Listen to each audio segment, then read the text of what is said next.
we're going to talk about Shadow of the Tomb Raider.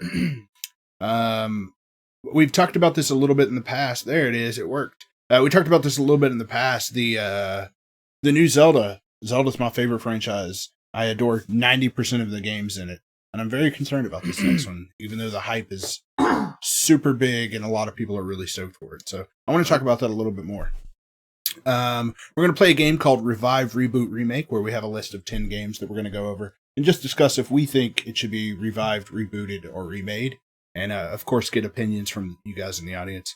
And then we're going to talk about backwards compatibility and how important is it to us as individuals, to the consoles themselves. Let's do that. And then, of course, we're going to close the show off with Ask Apes Anything, our Reddit style. Ask us whatever the hell kind of questions you want. Hashtag Ask Apes.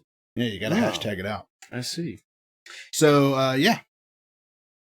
All right, well, let's fucking do this. Before we jump into it, how are you doing? Present. Just present? Yeah. That's it? How you feeling about tomorrow night? You getting excited? You getting nervous?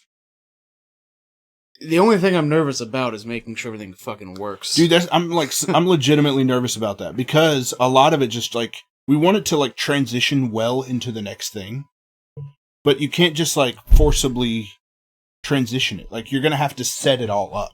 Oh yeah. Where every game and every platform we're going to be streaming on is just ready to go. Just bam, and here we are. Bam, here we are. So I'm a little nervous. What's up, Spotify? A 24-hour call tomorrow. Yeah, it's gonna be wild. It's gonna be wild. So I mean, I guess, I'll figure it out. Yeah. Other than that, you good? Yeah, I'm good, babe. Cool. All right, well let's dive in. All right, so first off, we got another brief kind of a discussion about our. This starts. And here's the thing. You know, it's so fucking hard to say when it starts. Is so hard to say. I have been trying to tell people. Did you figure it out? It's easy. You got it? Okay. It starts at 11:59 p.m. on Friday night. And ends 11:59 p.m. Saturday. Cool. That way you don't have to say Saturday by Saturday midnight. It's 24 hours, but it's all of Saturday. Yeah, all of existence of Saturday. Starts 11:59 p.m. Friday. Yep. And it goes for 24 hours. Not all 4 or 5-ish are going to be on there. Angry Tomato, he'll be out of town. He won't be able to join us. He's going to he's going to North Carolina. Yeah. And it's his wife who is at Disney World. Again, she was just like last month. Yeah, dude, she's been like 10 times this year. It's incredible. Yeah, super impressive. She was there earlier this week. That's what I would describe as impressive. Like, yeah. But big fucking more power to her, man. Yeah. What's up, Paints? But yeah, from 11:59 p.m. to 11:59 p.m. Friday to Saturday, we're going to be streaming games for 24 hours, and we're going to be raising money for Dell Children's Hospital of Central Texas. That's the one here in Austin. So maybe we'll tell a story or two. I mean, personally, I've never known anyone to go to Dell Children's Hospital, but we'll try to find a couple of cool stories. Doug, I thought had. Yeah. Why don't you just say Saturday morning through Sunday morning? Because here's the thing. So if I stay up till 1 a.m. tonight, and I have something that I'm going to do as of right now tomorrow, at 1 a.m. I'll still say fucking tomorrow I'm doing this. Yeah. Because I have yet to sleep, etc. A lot of people think of it that way. Even though technically, that's the morning. Yeah. A lot of people think of it as, well, it's fucking late at night. Well, dude, if I stay up till like 5 o'clock in the morning, I'm not going to say... Oh, God. What? We both just crossed our arms at the same time like it's a fucking History Channel. Fucking back streets back. All right. So if I stay up till 4 o'clock in the morning, I'm not going to be like, guys, I was up super early. So I'm going to say I was up super late. Even though it is early in the morning, I'd be up super late. Technicality, yeah. So yeah, we're going to be doing 24 hours worth of streaming. We're going to be asking anybody and everybody that watches just to pitch in $1, $2, $30, whatever you got. So hold on to your monies. It's for a good cause. It's helping them kids, man. Play games, heal kids. That's the plan. So, we're also going to have Wesley. What did he have a moniker? Right. Well, he just went by Wesley, but his Twitch name was Right_Here. WRIGHTHEAR. Here is in here. Yes. Because he's got that cool thing that makes him like a robot man. Yep. So he's going to be joining us for some of it. We don't know how much yet, so we didn't put him like strictly on the schedule. But it's going to be cool. And as far as like, are we going to get some sleep? I think if there's anybody that doesn't get sleep, it would be DKP because he's going to need to be here for make sure things, if there's technical issues or anything like that. He needs to make sure that everything's running smoothly. But the rest of us running at all. I think that's what we're going to hope for. Right. The rest of us have time. Kind of a concern I have, and I'm just going to tell you, this is more than likely going to happen. Internet's going to drop for about 2 to 3 minutes at a time. Yeah. Maybe twice during the whole thing. Yeah. For some reason, our shit just does. We need to make sure we power cycle. No, it's not even that. It's just like just make sure it's running at its I fucking flush the DNS. It has something to do with that. That keeps someone getting reset. Yeah. And I've yet to figure out how the fuck to fix it. So if we do go down, it'll be for like 2 to 3 minutes. Yeah. We'll be back up. But yeah, we'll cross that bridge. When we get Paints there. It starts tomorrow at 11:59 p.m. Is about the time we're going to go live. Yep. So hopefully we have it scheduled out appropriately, but I can tell. So let's get on with that schedule. So you guys will see it here first. Here is the schedule. Starting at midnight, we're going to start with an hour of Overcooked. You haven't played Overcooked yet. I have not, no. A lot of fun. We played Jay Diggs and I played it on the stream. It is utter chaos and it is very hard to read the chat while it's happening. But we're going to play that for about an hour. Then we're going to do a Star Wall and Nidhogg tournament with all of us where we compete for Nidhogg Star Wall supremacy. Team Bear. Yeah. I mean, that's not in that game, but it is when I'm in there. Gotcha. Okay. Paints is with me. I know that. DKP has finally talked me into playing Undertale. Yep. Now he's been trying to talk me into it since like January, I think. I'm telling you, had I played it last year when it came out, it would have been my game of the year. Like over Witcher, Bloodborne. Yep. Cool. I hope I feel the same way. So I'm going to play through Undertale, and DKP is going to sit here with me and coach me. And the game is about 10 hours long. The goal is to get through it in... Team Bear. What? You didn't like that sound? No. Not even in my bad ear. Yeah, the goal is to play all the way through Undertale. The goal is to finish Undertale. Yeah. So they say it takes about 10 hours to play, but with DKP there, he's played through it a couple of times. He's going to try to coach me through it so we can get through it a little bit quicker. It won't take that. If we can get through it in 6 hours, right now we're planning on 8. If we can't beat it in 8, then we're just not going to beat it. Yeah. If we can beat it in less than 8 hours, we got to schedule to it here. Then any of that extra time, DKP is going to try to play through DKC Part 2 in his speedrun format. Now you haven't practiced in a while, so it may be a little rusty, but you're going to see how far. Maybe that'll be my New Year's resolution is to pick that back up and beat it. I like it, but I'm telling you, Webwoods destroyed me. Maybe it's where I'm almost like don't even want to ever play it again. So, at 10 a.m., that's about the time where I'm going to take off for a little while. I'm going to go home and go get some sleep. The ladies, J Diggs and VKP, they're going to step in. They're going to play as much Gears of War 4 as they can, the campaign, in about 3 hours. Any chance of changing the BF1 platform? I actually don't own it for anything, but... I mean, we can get it for something else, but don't you prefer to play with keyboard and mouse? Yeah, we'll see. We'll see what we might be able to do. Okay. Let me know tomorrow while I'm at work, and I can make something happen. If you decide you want to change platforms. We do that, what's going on? We definitely will, Paints. What's up, Sunset? Jams, you better be there to squad up with, because this will be just for you, baby.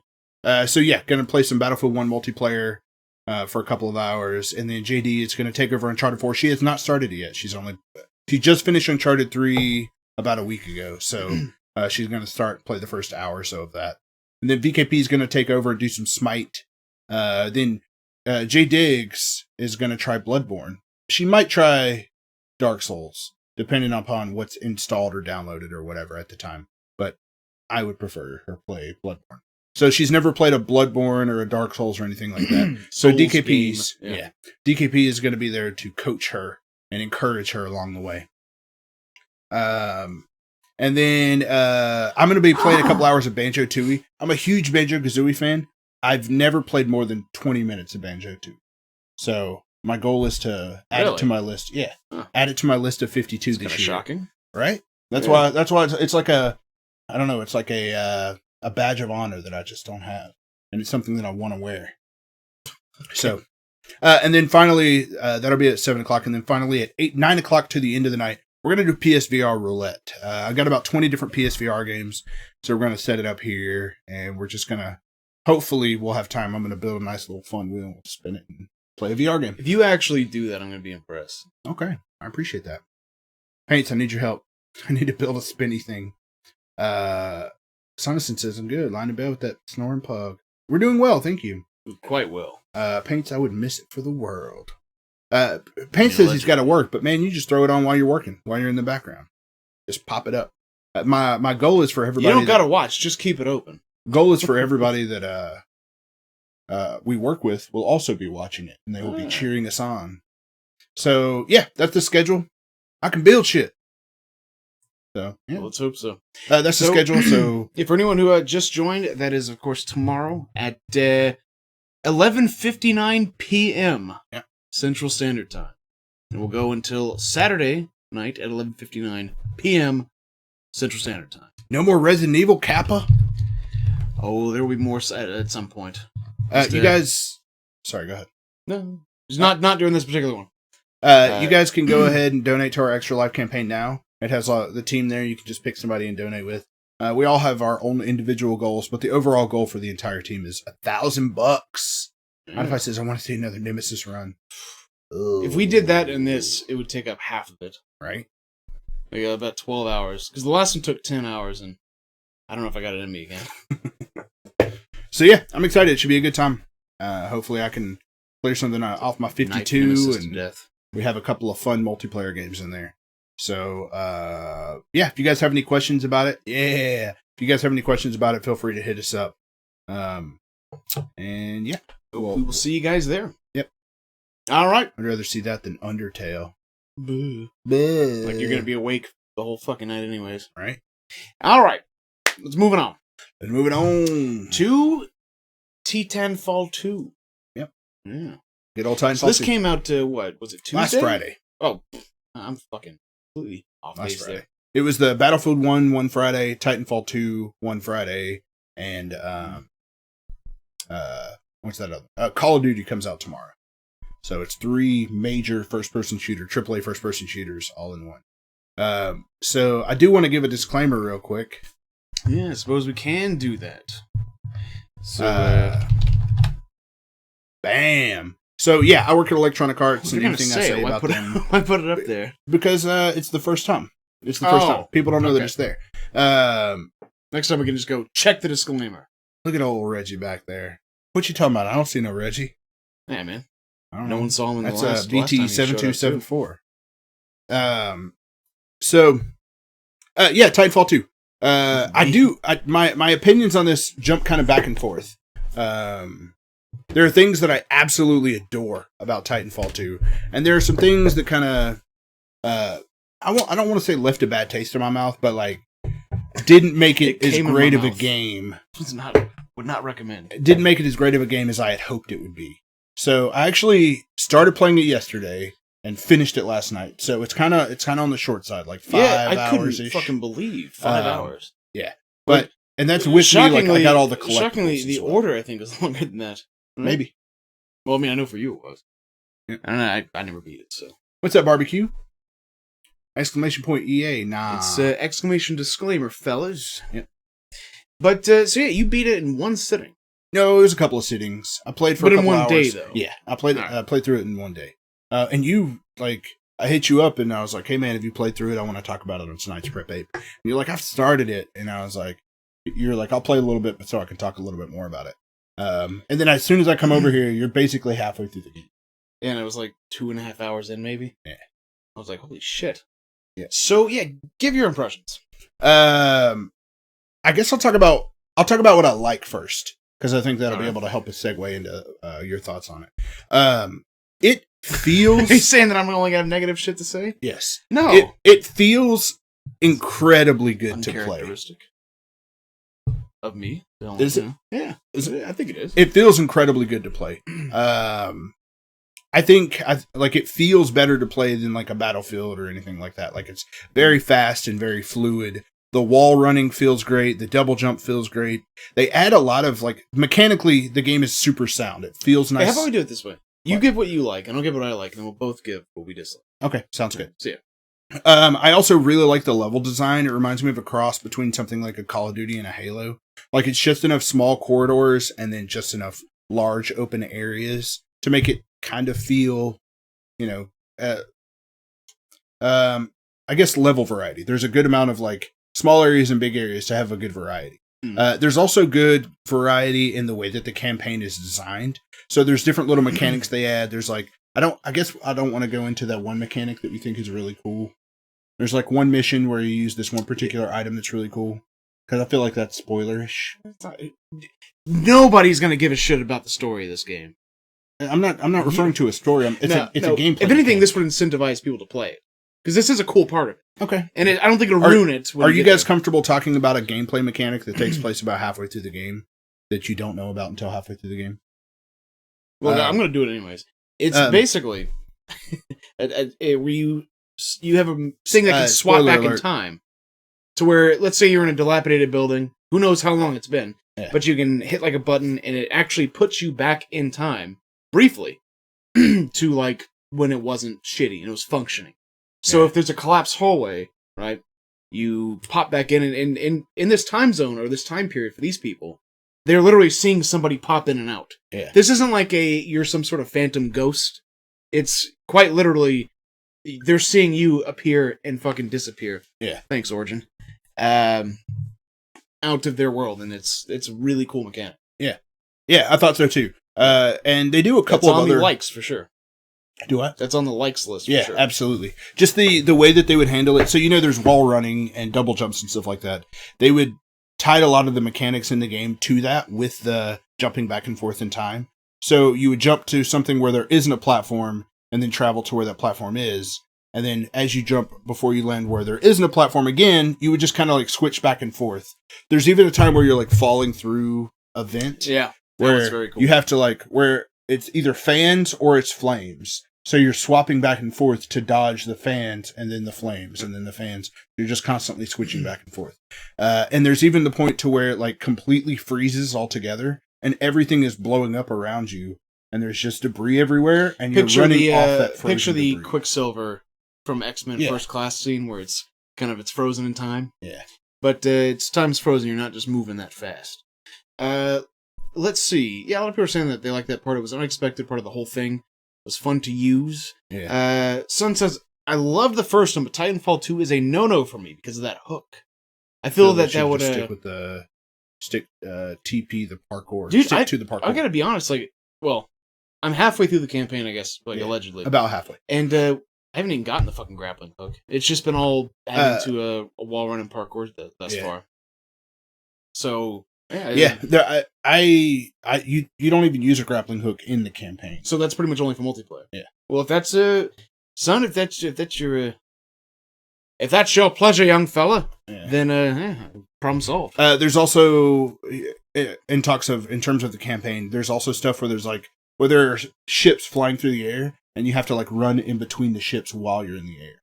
And then they also do stuff where you have cranes and you have to like move walls to line up cranes. There's one part where you're in a facility that's like building actual like houses and they're all up on their side and you have to like run and try to get to the top. That part was pretty neat. There's just a bunch of little, we talked about them in the past. They called them action blocks when they were developing the game. There's like just a bunch of little moments in the game that are super fun. I also like that there are bosses and every boss that you fight is a different type of Titan. And then after you beat that Titan, you get their abilities, similar to like a Mega Man. That's pretty much like what I really enjoyed about goods. it. Yeah. No, from you. Yeah. Now I'll give my goods Hi. I'll give my goods. What on it, Canada? Out of Fights, and I was gonna say the time jumping mechanic. That could be its own fucking game. There is a Heroes game that's based on that. Yeah, but I also want to be able to parkour too. Yeah. You know what I mean? So yeah, most of what you said, I'm just gonna mirror, just to say I support it. Yeah, the game fucking plays great. And we've been over this 1,000 times, right? It's a very vague thing to say as far as it feels good to play. Yeah, and it might sound like no, it's super important, right? And it might be like, well, why do you have to specify that? And just for thoroughness. Some games just fucking feel like shit to play. Yeah. Resident Evil 6, in my opinion, being one of them. So yeah, that's specifically like I didn't always use that as a selling point. No, it is. It feels good to play. Colin Moriarty says it. He says gameplay is king. No. So there's a difference between king. Like the game works fine, and it feels good to play. Yeah, but right? that's what to me what gameplay is that it feels good to play. How the game plays. I guess we just see a little bit different on that because there's certain games that I think like don't feel great necessarily, but the gameplay itself is good enough to where like it tank controls, for example, right? Yeah. Everything else is great, but it kind of nullifies any concerns I have with it. But there are certain games that just feel great, and there are certain games that just feel shitty, right? Yeah. And this is on the plus side. What else? Honestly, that's kind of all I have. Okay. Now, that being said, even though that's my only thing to really say about it, like, there's very little there's a lot that I like about it, but yeah, there are some. It did fall short in a couple areas. Yeah. Overall, I would say I like the game. So the issues I have with it aren't big issues, and they're not detractors for me. It's not like you shouldn't play this game because of these things. Number one, it's super generic. Like that's what we talked about, which is weird. The story is very generic, where I wasn't really invested in what was going on. The main character is very generic. The relationship between you and the robot, I was really excited about that. That was very generic, the way it was handled, and like he'll say some like silly like that was awesome, and then so hold on, the Titan will have like a small bit, and let's talk about the trailer and what they sold in the trailer as to what we got. They sold, remember this whole buddy cop sort of thing where that wasn't necessarily sold in the trailer, but that was more or less sold in the some other promotional stuff, previews of the game. In really like story wise, it's weird. It jumps headfirst into it, and gives you zero backstory on like the universe that you're in. I mean, it might be there very slightly, but not enough to where it's like, okay, I get what's going on. I understand these acronyms, or I'm invested in it. I don't even understand the acronyms, like the MRC. I don't know what the IMF and stuff like that. Yeah, and thus far, like I said, I'm only halfway through, so you're gonna have to confirm or deny everything that I'm saying. As far as like it might differ from the time that I beat it. Yeah, but you do not get invested to your Titan. Yeah, I didn't have the. I mean, don't get me wrong, like, and I feel like that. There are moments. There are moments at the end of the game where the relationship with the Titan matters more, but it didn't have the impact or the gravitas that you would want something like that. Like when you describe what's happening, you're like, "Oh my gosh, this sounds incredible," but it didn't play out that way. The main character was super generic. Like at the very end of the game, right before the credits, you're showing the main character standing there, and he looks just like a soldier dude, bro. Like he just it's a very general. The main character within itself could not be any less fleshed out or interesting. Yeah. Honestly, I think you would have done better if it was a silent protagonist. Because, like, I don't agree with that. What do you get from it not being that, though? Like, he literally adds just about nothing. And it's really weird. Like, with a silent protagonist a little bit and just the machine talking to you, they can give more dialogue to the machine, right? Which could be interesting, and you kind of fill in the blanks in between. This, it's all super generic. Yeah. So it kind of... There are short dialogue trees where you get to choose between one of two options. Sometimes you get to choose both options, but even that stuff is not stuff makes... That's the other weird thing, it doesn't really add anything it's to like, why give you the choice of choosing one or two options when you select the top one, right? It's like, now do the bottom one, and it's like... But it doesn't always do that. Only like three or four times. That's just a weird thing. Like, why let me choose if you're going to be like, yeah, now do the next one, the one that you didn't do. I don't know. It's just a weird thing of like, why is that there? You know what I mean? Yeah. But, so yeah, I felt like it was a bit on the generic side as far as like story and characters, and even the bosses. Like the boss fights were all super cool, but they were all again like very generic. And they're like there's one part where he's like, "I guess we have a failure to communicate." Yeah. Where it's just like, come on, like. Well, you have these like I thought you have like the most generic writing. Like possible. I thought. Like that. I thought I gave him the benefit of the doubt. I thought, all right, nod to Full Metal Jacket. Yeah. Right. It would have been better if he was like, "What's your major malfunction, pile?" That'd have been better. Better nod because it sounds less cliche. But I honestly, gave him the benefit of the doubt that was a nod to Full Metal Jacket. Okay. But even then, it wasn't a guy in the military saying it. It wasn't like, and the bosses literally, here's about how it works. They're just like, "Oh, we've got a Titan coming in, fellas. Yeah, I'll go get him." And they show up, and then like you kill him real quick. And that's it. Yep.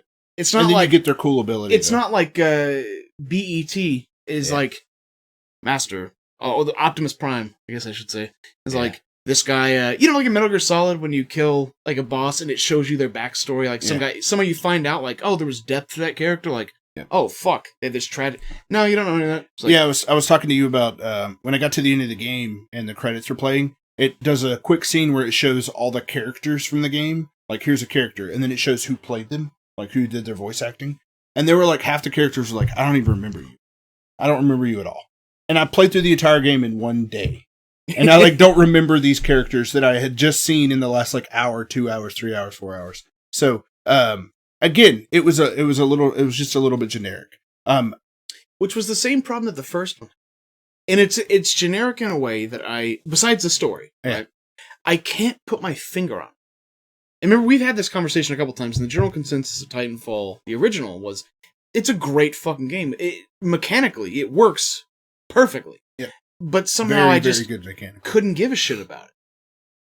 Like, past like 2 hours of playing, I just couldn't come back to it, right? Yeah. With this, I'll come back to it and finish the campaign. I might try out the multiplayer, but like, I thought like, hey, they're going to solve that sort of like, there's just something not special about it that doesn't make you like want to come back to it. And they kind of did, but not. But I don't know how to define what it is, though. You know what I mean? To me, I think it doesn't feel like a AAA game at times. And not when I say feels to play, I mean like the vibe I get from the game. You know, vibes. The vibe I get from the game does not feel like a AAA game. It feels more like a game that you could have bought. You said earlier, it feels like a THQ game. Yeah. At times.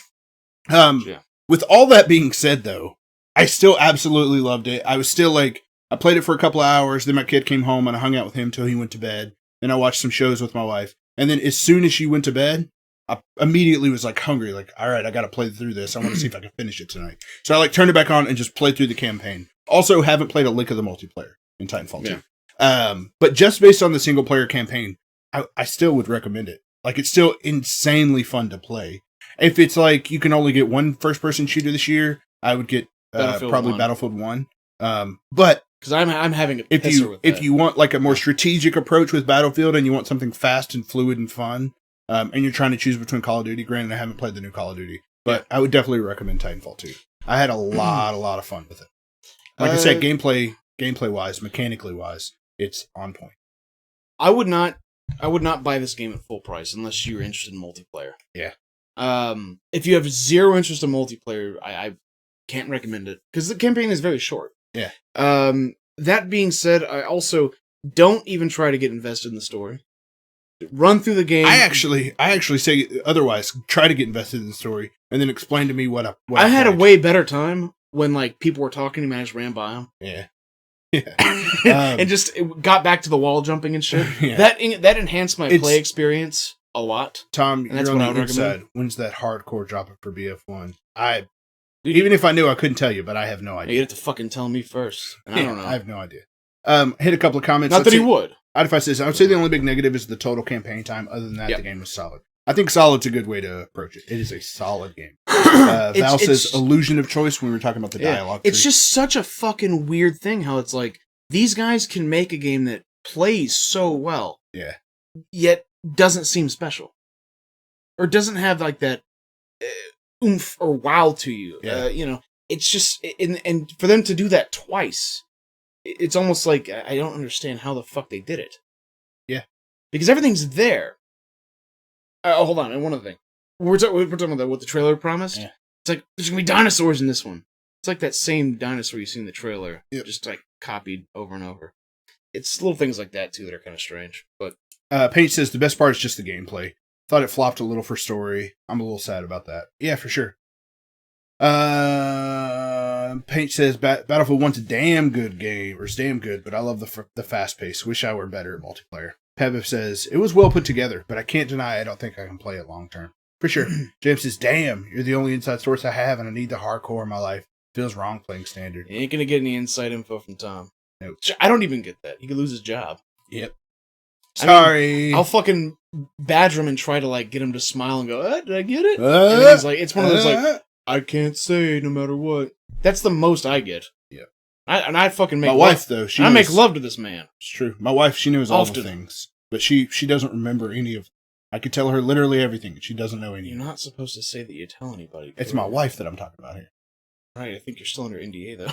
She's my wife. She knows all the. Did she sign the NDA? Dark, dirty secrets.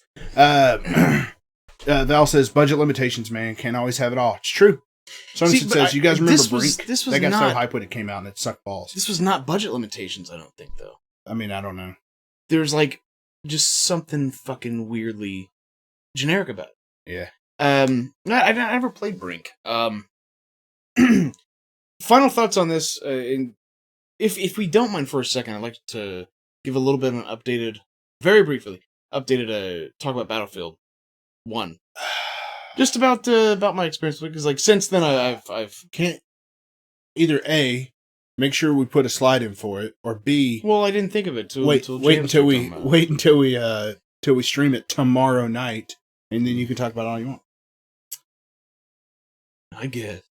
All right, but so to me, the most enjoyable parts of this game is the platforming, because that feels so fucking awesome, right? And there's less of that than I would like, and there's a decent bit, right? But it never really. I feel like you're not in the super challenging though. Yeah. Like what it reminds me of, what I want from it is like, okay, when you in this game, right? You see like, okay, I got to get to point B. I'm at point A. Yeah. How do I get there, right? And you have to kind of look and find a way, right? Which is awesome.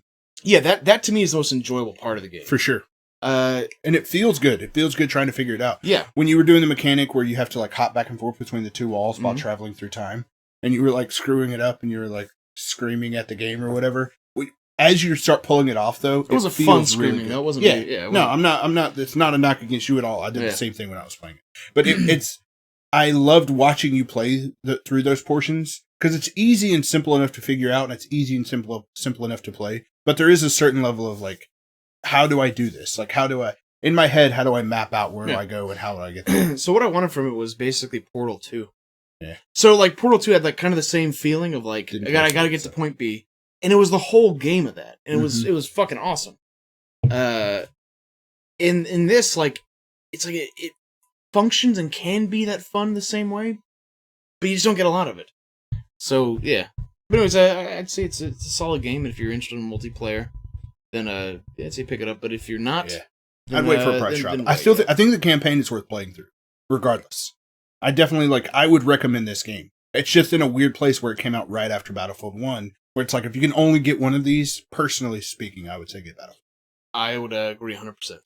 Let's move on. All right.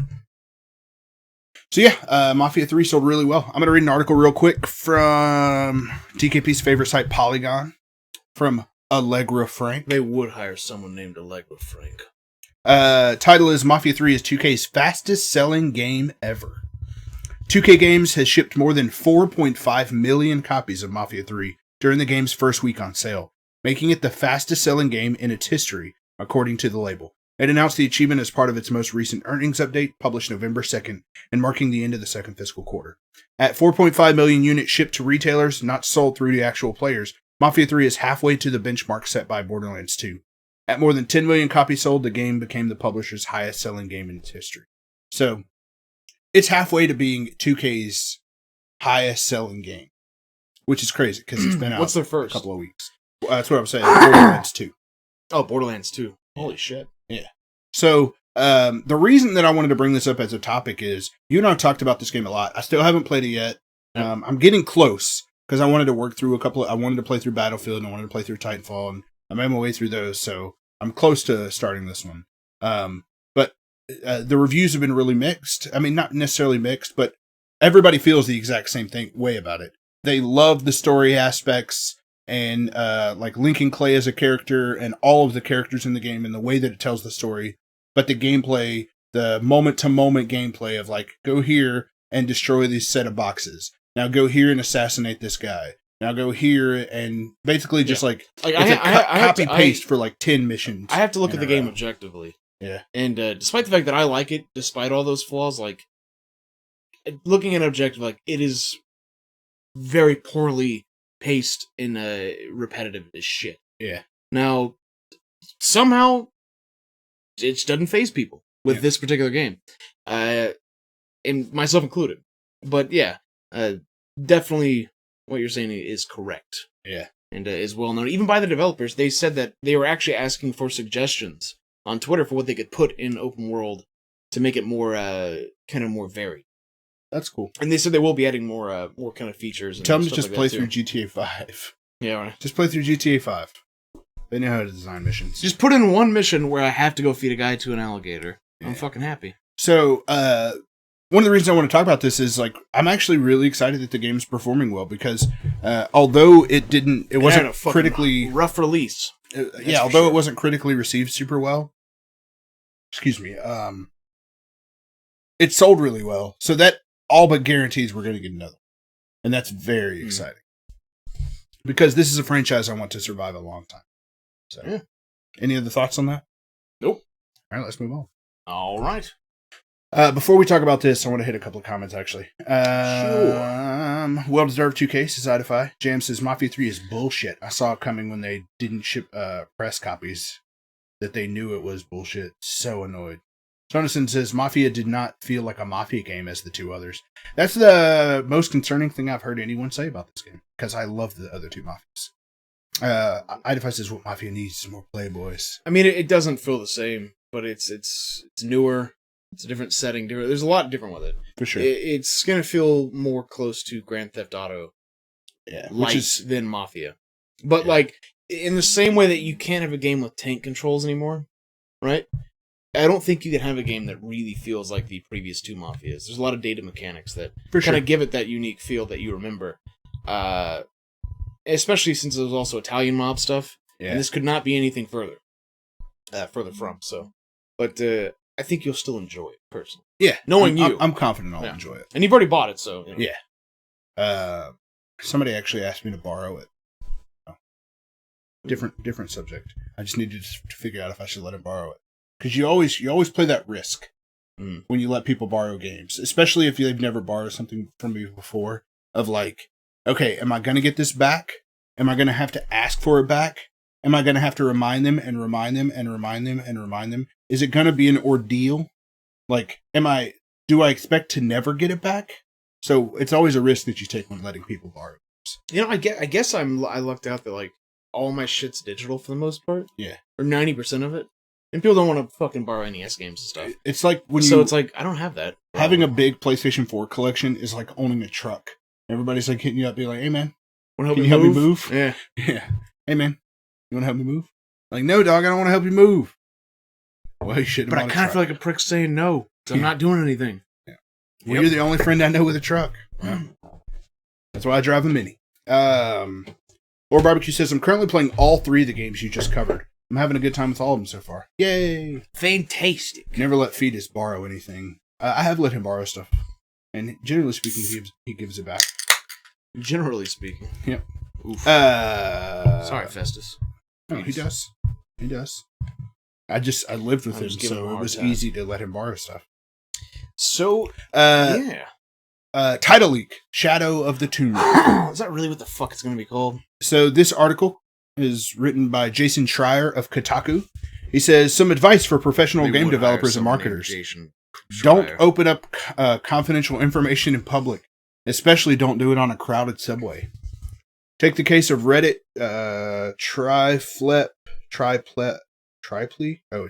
Triple H. Yes, it's Triple H. Triple H 280, who wrote today that he was riding a Montreal subway and saw this. And what it is just a picture. It's a PowerPoint presentation. This says Shadow of the Tomb Raider. Zoom in a bit and you can just make out the name Shadow of the Tomb Raider, which is also a name we've heard floated around the next game in Lara Croft's iconic series. A source told me today that this is indeed the name. It certainly fits with the last 2 games, Tomb Raider and Rise of the Tomb Raider. Everything is subject to change until it's announced, of course, but this document is, as far as we can tell, legit. Square Enix has yet to respond to a request for a comment. Well, apparently, technically, it says The dude lost his job. Which... Dang. Like, look, this goes into sort of like a hard scenario where it's like, okay, should he lose his job because somebody ratted him out, kinda? Him being an innocent developer or whatever he is. But, you know what? You have an NDA that shit's supposed to be kept secret, and you're on the fucking subway doing it. Yep. Like, sorry, man. You damaged the company. So, yeah. Sucks, but it happens. This is from the Triple H 280. Said the page he was on talked about visuals. I'm from Montreal, Quebec. I was going downtown for work, and I took a quick snap. I really would love to say more, but other than the title, the rest was blurry from where I was. But wait, you might be thinking, isn't Tomb Raider developed by Crystal Dynamics, a studio in San Francisco? You would be right, except we hear Eidos Montreal, the large studio behind Thief and Deus Ex Mankind Divided, is helming Lara Croft's next adventure. What if it's a mobile title? I mean, anything's possible. Wouldn't that suck if that guy got fired over him? Oh, well, actually, old Fetus here has retracted and saying he's assuming it's not confirmed. Gotcha. And also, Ben says, off topic, nice shirt. Appreciate it, bro. Jam says, more Lara, the one gaming franchise that I still love. Idify, what does at TechSlade work for? Work for Polygon or IGN? Why are you taking his word for it? TechSlade, I don't know if he did, but I'm assuming. That's a good point. Yeah. Think for yourselves, you chimps. So what if I guess we have to assume that is the name of something, whether it's mobile or whether it's full release. What do you think of the name? I don't dislike it. I hate it. I like it better than Rise of the Tomb Raider. No, okay. It to me it falls in line with the that it's video games and movies. The something of someone, or it's like the rape of Thomas Major Tom, Whoa. or the fucking the disappearance of Bob McGillicuddy, and it's like the exorcism of Emily Rose, the disappearance of Ethan Carter. It's like enough with this whatever of somebody. It's fucking corny, and it sounds stupid. Croft.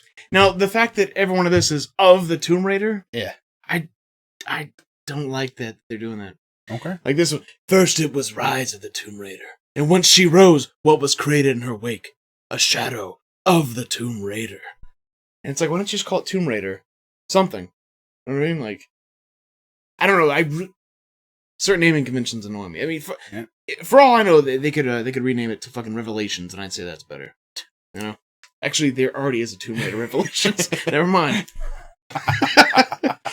That's funny. Good. That's my go-to for shit titles, and there already is one. Yep. All right, moving on. Jam says, sounds like it could go old school magic and fucking dinos and guys with no fucking faces. I'm hyped, no.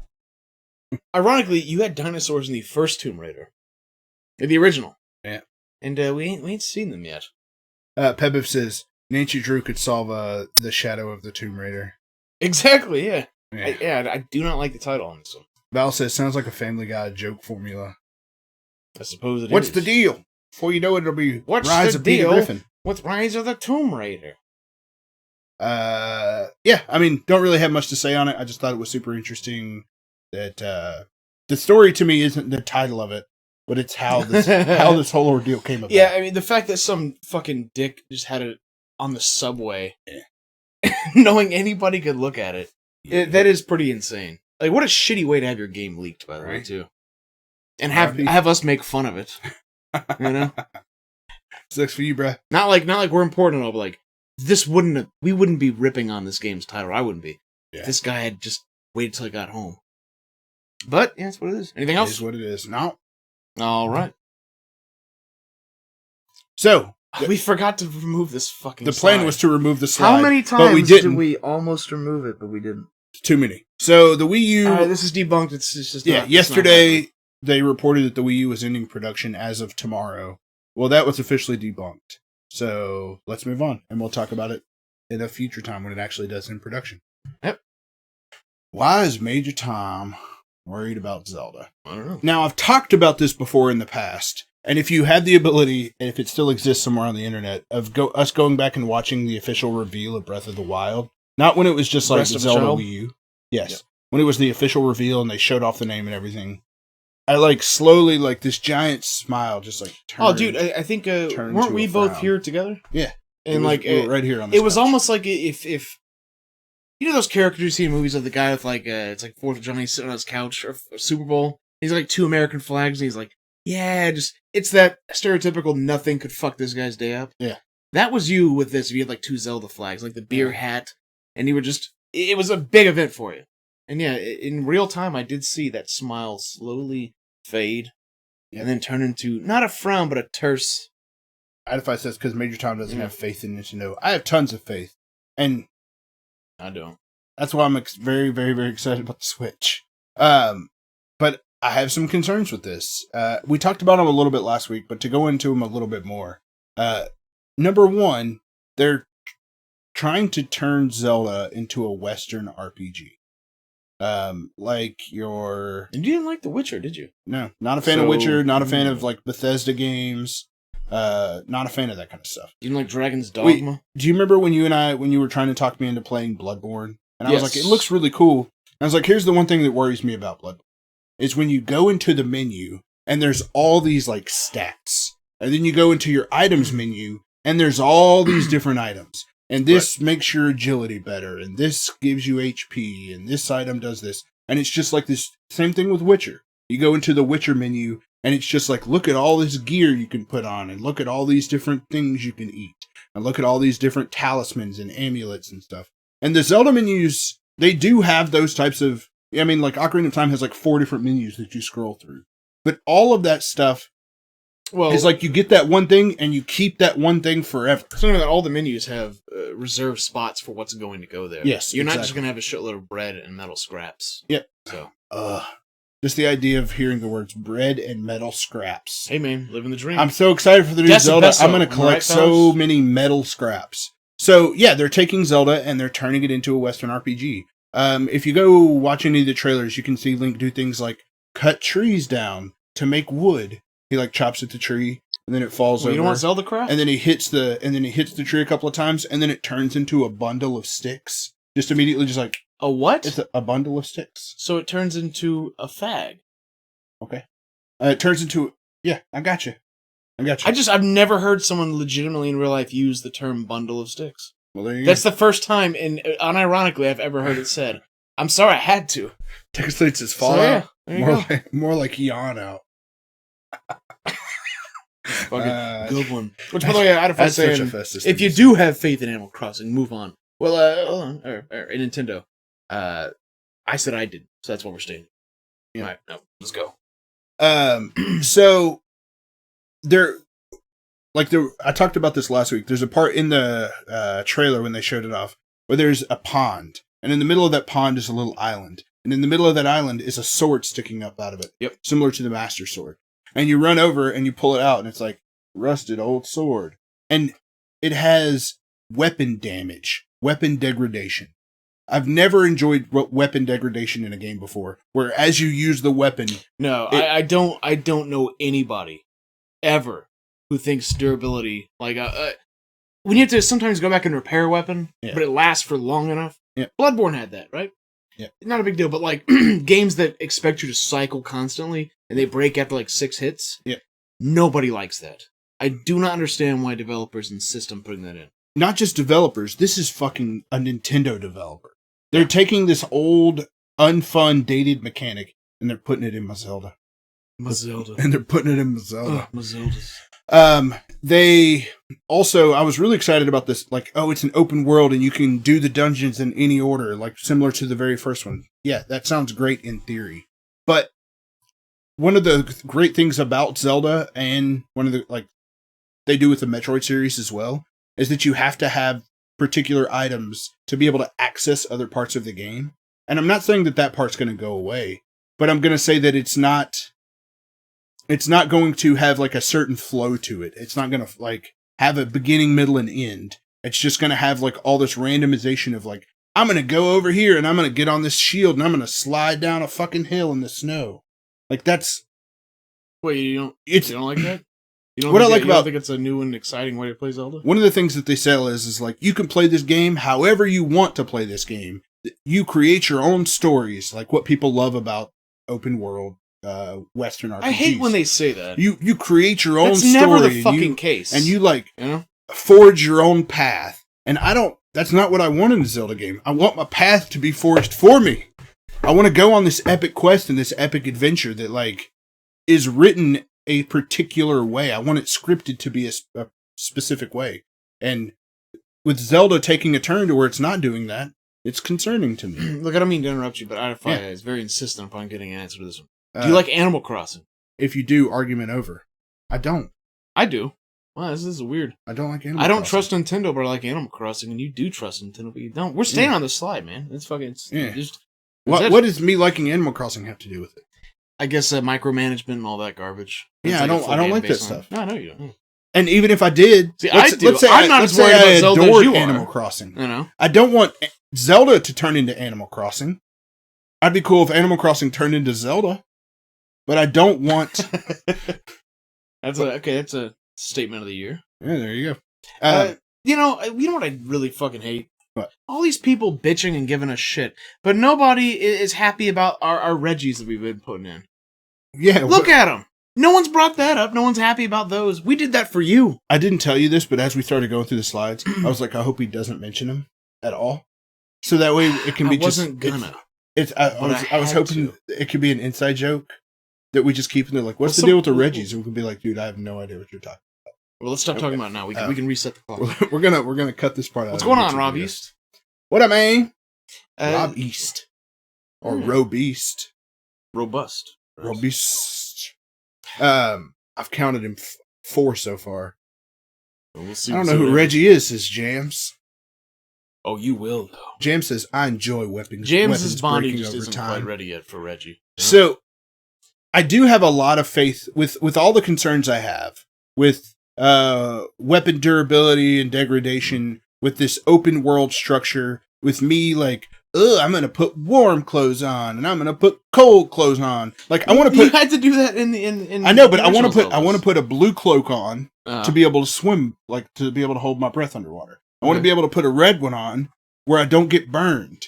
Like I want them to have a specific you fear purpose. Change. With Zelda, yeah. No, I do. I'm not saying it's a bad thing. Yeah, I'm summarizing this. You're taking what is perfect 10s and you're turning it into 8s. You're taking a perfect 10 and turning it into an 8. I don't know, man. Don't turn it into an 8. I did like Skyrim, but typically hate micromanaging inventory. Dude, I don't like micromanaging my inventory. See, ironically enough, I do. Even that's why I love Resident Evil. That's why I love inventory management. That's why this topic is called Why is Major Tom worried about Zelda? Because no one else on Earth is. Everybody else on Earth is like, this is going to be the best Zelda game ever. No, I share all your concerns. I don't want that from Zelda either. But I don't inherently hate those types of things to begin with. Yeah. So it's not going to hurt me as bad as it's going to hurt you, assuming that it goes the way that, it hypothetically could. Wouldn't surprise me if Nintendo had a difficulty option where the Western RPG elements are gone for Major Crybaby. I disagree with Major Tom, so I'm going to try to be as offensive and negative as possible. Yeah, that's Idify. That's my job. Yeah. Fucking leave it to the pros. Fucking. You know what I'm saying? Give me them ribs. I'll knock that beer can out of your hand so fast. You're going to be cleaning up pig vomit for the next month. I'd like to see you try, you son of a bitch. Oh, yeah? I'll do it. How about now? You can't reach it. I can't, no. You little bitch. I'm going to wait till you're, least expecting it. Don't tempt me to have to get up and go stand over there in Peanut Gallery the whole time. Do it. Don't tempt me. I'm tempting you. Peanut Gallery. Don't tempt me. Peanut Gallery. This could be the Major Tom Show. This is the Major Tom Show. I knew you were going to fucking do that shit. That's not the Tom Major Show. All right. Anyways. Thanks, you DKP. The ribs needed to be got. You're welcome, sweetie. You're welcome, Pumpkin. Idify, how's that Xbox life treating you? See you at PlayStation Experience in December. You fucking prick. You traitorous prick. Look, I know that I talked about what they're not addressing. Yeah. And I'm bummed. It doesn't mean it's open season on our viewers, though. Whoa, this is Idify we're talking about here. I mean, sure. This is Idify. So. When he gets hateful, I can return the hate. All right. So, here's the bottom line of it, though. Yeah. We're going to have to wait and fucking see. We'll have to wait and see. Because to be honest, Nintendo has been becoming more like Valve recently. Of we're not going to say shit and we're not going to show shit. And when we do show something, it's almost nothing. And there's a fuckload to this game that for sure we know nothing about. So yeah. And with all that being said, why I'm worried about Zelda I'm still cautiously optimistic about it. It's Nintendo. Nintendo can find the fun in anything. I've said that before. You take a shitty sports game, Nintendo makes it and it's hella fun. So they can take shitty mechanics. They can take something like weapon degradation or durability, allegedly, and they can hopefully find a way to make it fun because it's fucking Nintendo we're talking about. So even though I'm like super concerned about it, I'm still cautiously optimistic on it. But that's not a good feeling for a Zelda game. I don't want to be cautiously optimistic about Zelda. I want to be excited for it. Finally, Major Tom is making sense. Oh, I'd fi. Trader, these baboons won't keep the future green. What does that even mean? Something to do with Xbox, perhaps? The world may never know. Alright, I'm going to the next slide. We're going to play a fun little game called Revive, Reboot, Remake. How it works is, I'll go through the details of it real quick, and then DKP will come help me play. So how it works is, I'm going to name, I've got 10 old classic games or classic franchises here. Some are super old, some have had a game in the last 5 years. And I'm going to say the game, and then DKP is going to say if it should get a revival, which is a game being revived is like taking something old and either making a sequel to it or making a new version of that game. And we haven't seen one for a while. Yeah. And it has a lot of the similar mechanics. The example I have here on screen is Doom. So Doom, we got Doom 3 12 years ago. Well, ironically, Doom is kind of all three of these. For sure. But more so, I'd say it's a revival because it's been so fucking long since the last one. And then a reboot, which is where you take the original game or the original franchise and you just kind of turn it on its head and do something new with it. That's where Mirror's Edge comes in. Same name, kind of like what Prey is. I would say Prey is a reboot. They're taking the old game. Oh yeah. They're bringing it new. It's not a revival. Well, the last Prey game that I played, you started off as a Native American in a bar with a denim jacket, and then walked on the ceiling. This one is like crazy dystopian future, insane shit. Yeah, open could world. Not be any more different. Yeah. So yeah, that's definitely a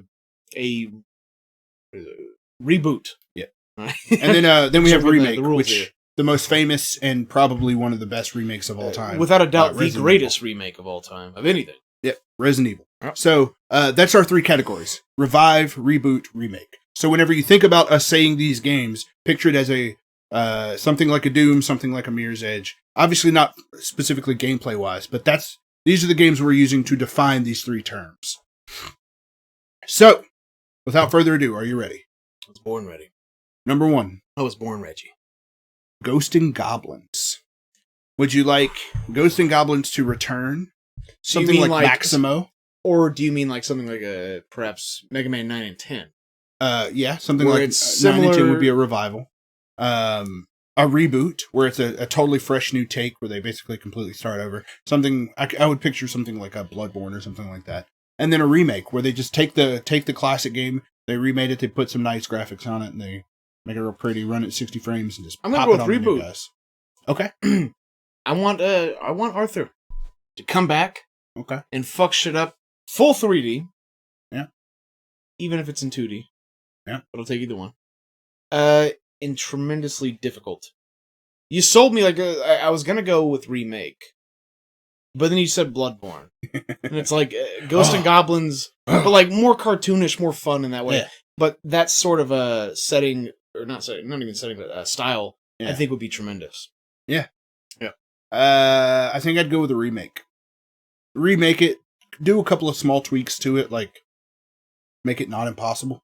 Mm. I'd like that. Yeah. Most people are saying reboot. But most people Paints and Idify. Well, that is most people. Paint says I beat both Maximus as well. Number 2.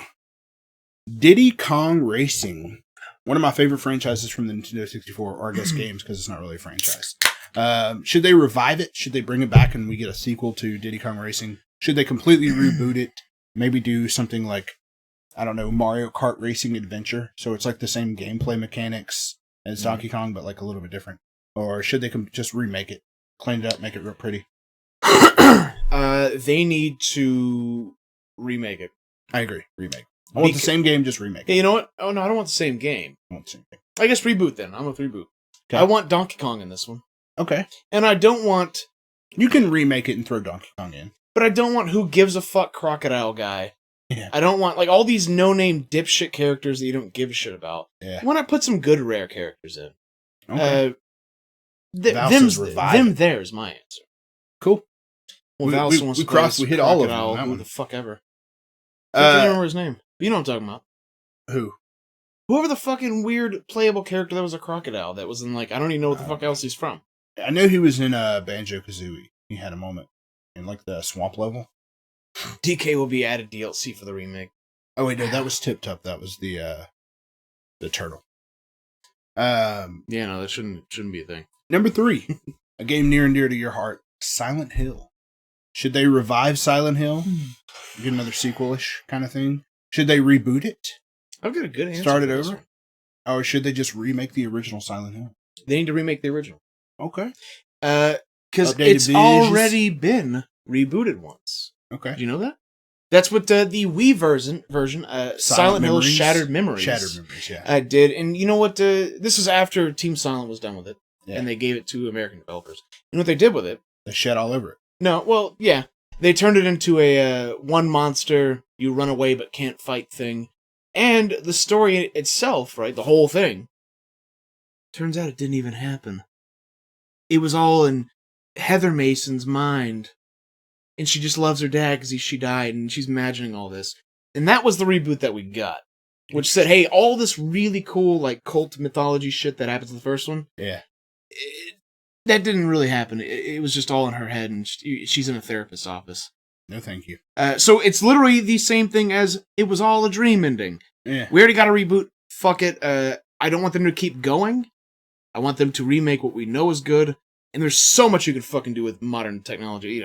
Remaking the first one. So that's my answer. I was gonna say a reboot, but you convinced me on that. Because reboot I picture is what PT was. But I picture, or like what you're talking about with remake. I think that's good.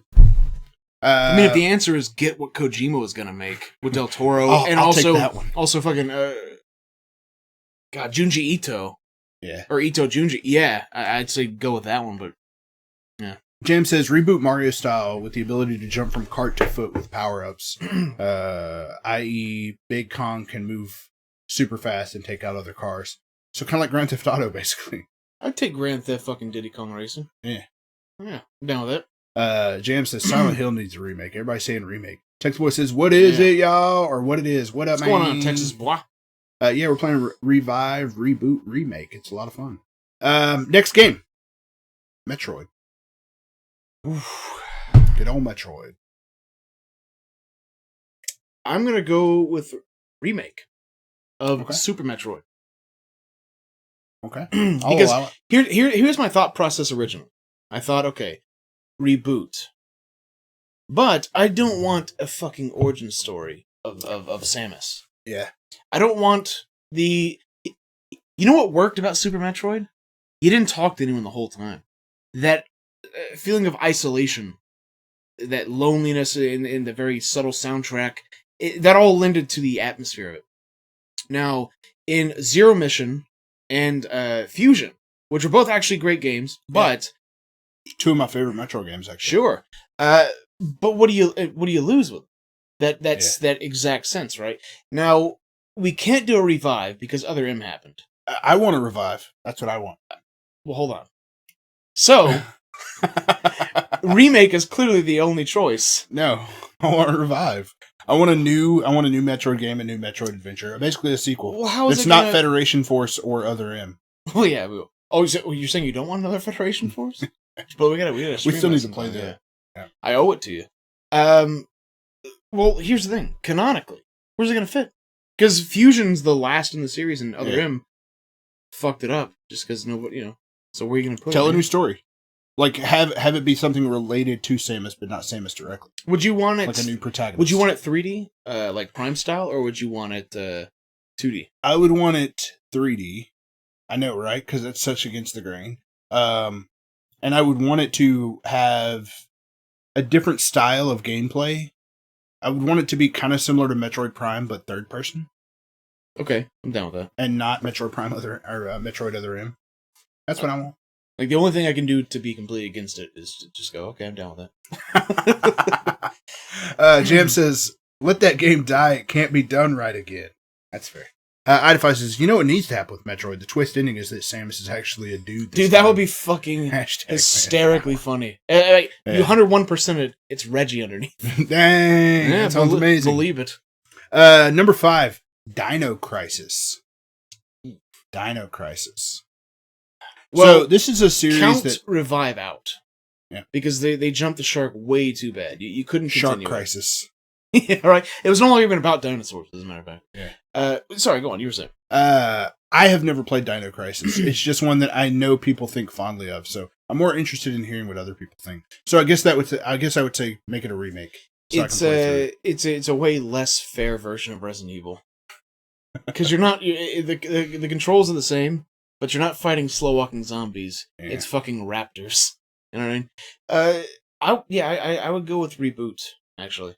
I'd still want, God, what the fuck is her name? I want to say Joanna, but I'm thinking Joanna Dark. Yeah. Even though that might be the same name. Might be Diane. Probably Dark wouldn't be a bad game. I forget the main protagonist's name, her name, the heroine, if you will. Yeah. But I'd like it to, you know what, fuck it, go for a remake. Yeah, remake. Number 6, Eternal Darkness. Remake. Okay. Well, No. I want a revival. Reboot. Like Shadow of the Eternals? Like what that was, almost? No, I don't want them to redo the same story, because the twist is already done. Yeah. I don't want them to remake the same scares. They've already been done. Yeah. Now, this is assuming the game's going to be good. Yeah. Right? So, assuming Dennis Dyack isn't assuming that, I would like a reboot. Cool. Give us something in the same vein, do something different. Yeah, I would also remake is also an acceptable answer. That's what I'd. But revive, like I didn't think the story was actually. I don't know where you go with it, so why not just have it, different? So that's my thought process. You said revive, so what are you thinking on that one? I basically just want a sequel. I want a sequel to Eternal Darkness. So bring it back. Give me a sequel. I'm okay if it's a similar story. I'm okay if it's the same tone. Eternal Darkness, Val. Eternal Darkness, yes. Eternal Darkness Sanity's Requiem. It was a GameCube exclusive. I want more of it. I love the idea. I mean, all three of these options, you do get more of it. Yeah, but a reboot, to me, it's going to kind of, I don't know. It could potentially change some of the things that I liked about it that I wouldn't want them to change. And then a remake is like, I played through that game enough times. But a revival could be the same sort of things I love. Like, I like the idea. One of my favorite things about it is that you play as 10 different characters. I think it's 13 different chapters. But I know there's a couple of chapters where you play as the same character. I love the idea of you're exploring this house, you find a page of the book, you read that, and then you become that character and play through that part. Like, that's such a brilliant gameplay idea. It's almost like Are You Afraid of the Dark? It's like, I'm going to tell this story, and then suddenly you're in that universe. Submitted for the. There's better examples than that I could have given, but that's what you got. I think Adify's a bit confused. He says, "Bring on the lesbos." Now we're not talking about Fear Effect. I don't know how many people would get that joke. I mean, it's not even a joke. That's relevant and factual. Yeah. What's up, Batman? And same era as Dino Crisis. And what's going on, Batman? Next, this is a Major Tom poll. He really wants to talk about this one. Okay.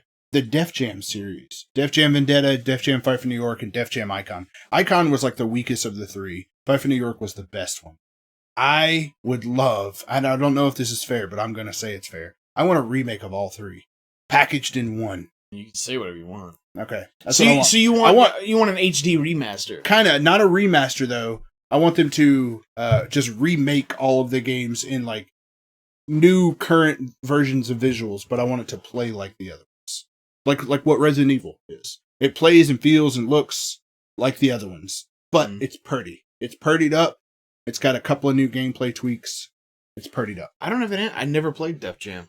Jams knows what he's talking about. He says, Dev Chance. I've had a lot of people say it was great, but like it's so good. Here's the thing: until MVC3 came out, I'd sworn off fighting games forever because of that same thing that happened to everyone when they were younger. The person that's like, "Hey, want to come back to my place and play Mortal Kombat?" and you don't own it, and they smear the floor with you for 7 hours, and it's like, nope, I'm out of here. Yeah. And I've never touched fighting games since. So that came out during that time period, so they all had taunts, and Redman's was, I'm gonna rip my tongue. No, I'm gonna rip your tongue out and lick my ass with it.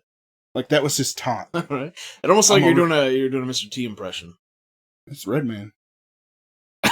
They're one and the same? Yeah. I had no idea. Yeah. Anyone remember Way of the Samurai on PS2? I remember it, but I never played it. You guys would like that game, James. I'm gonna rip your tongue out, fool, and lick my ass with it, fool. With it. No, please, I don't want to see washed up rappers. I pity the fool that licks my ass with a severed tongue. I pity Rocky Balboa licking my ass. What are you trying to get Eddie Murphy to change his name to? De La Soul or some shit? No, it was fucking Nate Dogg. Oh, yeah. I don't want to see any washed up rappers, but I want Nate Dogg.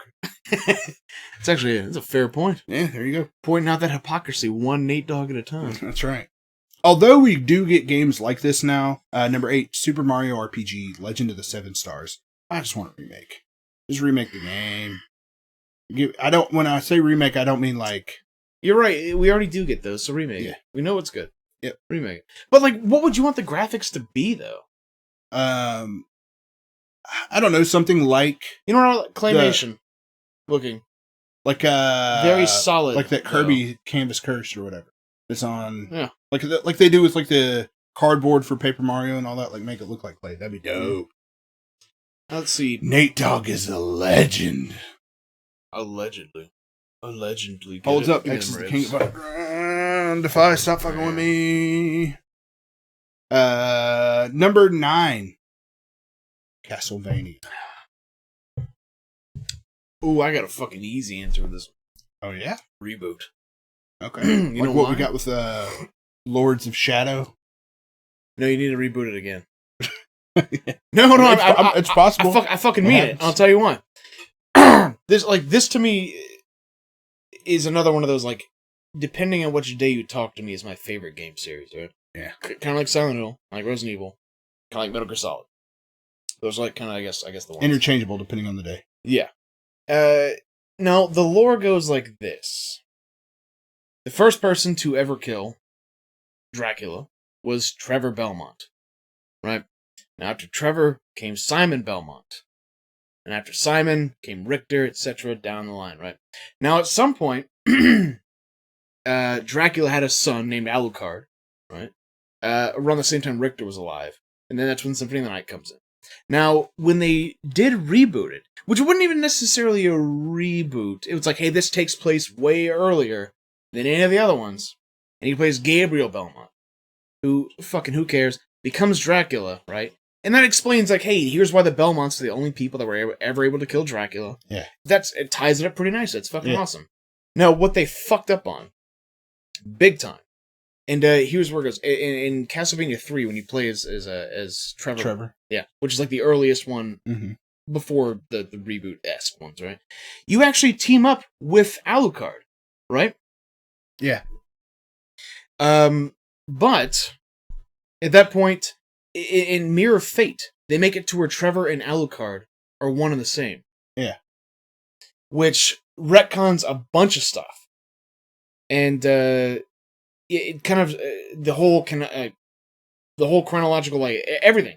These two characters that you like, they're gone. They're one and the same now. So you would have to, in my opinion, reboot it. Okay. That's fair. Yeah. Kryptonberry says, this may seem like a weird question, but one of you sent for our DKC2 tournament. Oh, Jesus. Not me. Long time ago, yeah. I haven't thought. That was months ago. Why? Is that... Sorry, I mean, I might have just dropped the ball on this, man. It's been quite busy. But, yeah, let me know why you're asking, and I might be able to help you out there. I got Shaq Fu, baby. Tenchu reboot. Man, I should have put Tenchu on there. And then number 10, a game that we played recently on stream. Zombies Ate My Neighbors. I should have. They're not thinking about that now. What? Anyways. Zombies Ate My Neighbors. Talks back. What? I whispered you some details. Okay. Appreciate it, Krypton Berry. Zombies Ate My Neighbors. You played it for the first time a couple of days ago. Remake it, reboot it, revive it. Remake it. Okay. Same game, same classic goodness. You could almost make it like Hotline Miami if you needed to. Ooh. You see how that sounds plays awesome. But basically, I'm determined to start my first matchup. All right. Well, best of luck to you, and you will probably win. But yeah, we'll check. I'll get back with you on that here momentarily, shortly. Cool. But we gotta go with the show here now. So yeah. Zombies Ate My Neighbors? You said you just want a straight remake or a reboot? Yeah. I mean, if you updated the actual like mechanics and all that, I mean, it's not just a reskin. Yeah. Right. But yeah. Cool. That is my answer, sir. Very cool. I was hoping Monster Madness was going to be the next Zombies Ate My Neighbors. Dude, I loved Monster Madness. That's a game we need to play. I met a bunch of achievement people. But yeah, that's it. That was number 10. That was the last one. All right. Anything else? If you want tips on safe strats, I can give you those, but that's it. Yeah, that's all I got. Okay, terrific. Let's move on. How important is backwards compatibility? Now, I want to talk about this for a second. Later in Canada. So, I remember being a kid, and I'd be like, hey, Dad, I want the Nintendo 64. And he's like, why do you want this? You don't have any games for it. I'm like, yeah, but that's where all the new games are. And he's like, well, can it play the old games? I'm like, no, it can't play the old games. And consoles just weren't backwards compatible. And then the PS2 came along. Yep. And the PS2 allowed you to play your PS1 games on your PS2, which was a huge fucking step forward and a huge change. And then Xbox 360 came out, and it had kind of a little bit of backwards compatibility to it. It was a little bit weird how it worked, but it wasn't every game, and then some games didn't work incredibly well, and yeah, it was just kind of a weird setup. Then the Wii came out, and it was backwards compatible to the GameCube, and then so on. Like consoles, the PS3 came out, and one version was backwards compatible. The Wii U was backwards compatible to the Wii. The Xbox One launched, was not backwards compatible, and then they brought backwards compatibility in. I think they're up to almost 300 games if they haven't hit that yet that you can play. But yeah, I just wanted to see, like, what are your thoughts on backwards compatibility? How important is it to you? If the PS5 comes out, I don't know, in 3 years, is it important for you to be able to play your PS4 games on it? Stuff like that. And if so, do you use it? Do I use it? All right, so yeah, it's kind of a weird answer. Yeah. Because essentially, it's kind of like the same way I would describe Nintendo and their IPs, right? You do want to play Zelda, don't you? Are you excited about the Switch? Regardless of your answer, let's just say hypothetically you're not. Yeah. It doesn't matter, right? You have to buy it. They kind of have you by the balls, so to speak. So, well, okay, if the question is how important is it, it's extremely important. I do not want to have all this stuff. I can't afford to have multiple consoles hooked up at once. Yeah. Space-wise, many different reasons. Yeah. And yeah, the sake of convenience is tremendous, and then allows me to Mr. Kurtzing. very much more frequently go back and play older games that I haven't played in a while, right? Yeah. Instead, usually I find myself emulating them, even though I own it, and I own the console, but it's easier to emulate it. Now, as we've seen, backwards compatibility is clearly not what you would call a priority for current hardware manufacturers, such as Nintendo, Sony, Microsoft. But yeah, I wonder how far removed we're going to get before we kind of can have a little bit of backwards compatibility. Yeah, because what you were saying earlier, well, we've talked about this before, is kind of having support. And it does get harder, especially for Nintendo, right? Considering you have to support all different types of control schemes. Like, how would you...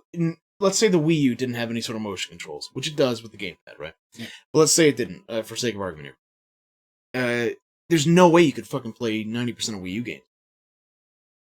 So, yeah, it's kind of a weird question. It's not just a simple answer. To me, it's very important. Yeah. And it really depends. Like, do you want people to play older games? Or do you want them to even rebuy them on a newer console that can emulate them? I will do that with Nintendo consoles. Yet their virtual console library is so lacking, right? Yeah, it's one of those things where it's like, look, I get that maybe I'm in the minority here where it's super important to me.